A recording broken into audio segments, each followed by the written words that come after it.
Welcome again. I'm Ryan Fringer. I'm the program director at Beaumont in Royal Oak, Michigan, and we're here to talk more about the residency application process. And congratulations on reaching or certainly nearing the end of your interview trail. We have all come a long way in the last few months, and I'm sure you are relieved to have reached the end.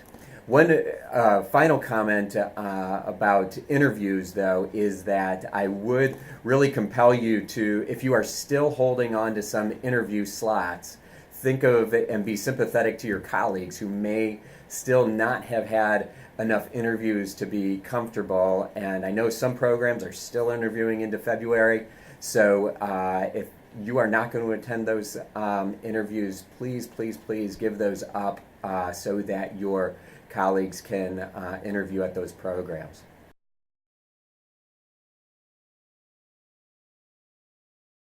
Probably the place that we should start is number of programs. And there's a whole lot of data online, some by the NRMP, which is certainly the most reliable. One thing that you should know is that the NRMP publishes data on at least their recommendation for number of programs to rank. And in emergency medicine, the real sweet spot tends to be between 10 and 12 programs. And what I mean by that is that if you rank that number of programs, you reach about 95-96% chance of matching into emergency medicine. Okay, so now it's of course not just a numbers game. For instance, if you are in or looking to be in a highly desirable area of the country and only rank 10 programs in that geographic location, your chance of matching in emergency medicine is not going to be at that 95%. So you really want to seek to have a good range of programs within that group of 10 to 12. And if you've done that, great. You should be very successful in the match.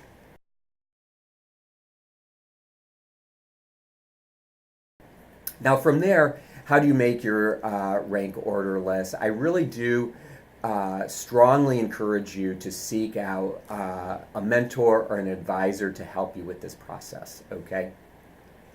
Number two is that most applicants or medical students certainly rely on their gestalt to make their rank order list, but it's important to understand that feeling that you get from a program is really the distillation of a whole slew of different interactions and metrics that you've reviewed and taken all into the context of the programs that you've visited. So it's very important to go with that kind of gut feeling. Now, you may be a spreadsheet type person that has recorded different metrics along your interview trail, and you may not be. And both approaches are certainly fine, but in the end, you know, that feeling and the data that you've obtained along the way will help you make the decision.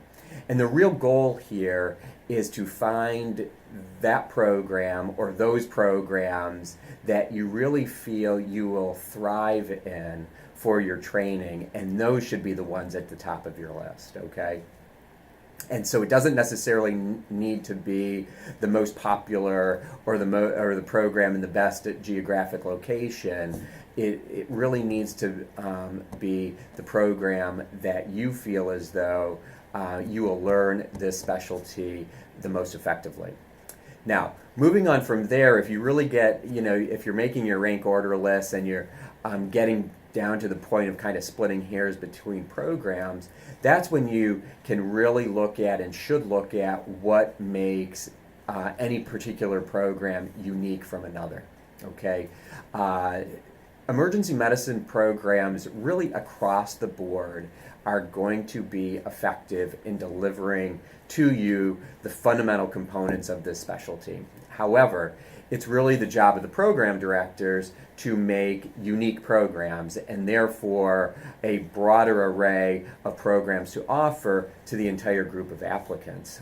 So that's when you can look at different aspects of a program. What do they offer in certain subspecialty areas? So specialized ultrasound training, specialized pediatric training, specialized experience or exposure in administrative aspects of emergency medicine, all of these different areas, and there's many. There's trauma management, there's research, and all of these other components that really vary between program to program is what will allow you to kind of split hairs and see who's going to rise a little bit higher and who's going to settle out. I would also encourage you to seek the opinions of your peers, in that you likely know a lot of students who have been interviewing in emergency medicine, and you have all gleaned different details from different programs. And so any opportunities to, as a group, to kind of bring this collective knowledge together will be beneficial to all of you. So that's one aspect. But once again, I really do encourage you to seek advice and mentorship from a faculty member who also may have insights to these particular programs to which you're applying and can offer some assistance as to how to make your rank order list.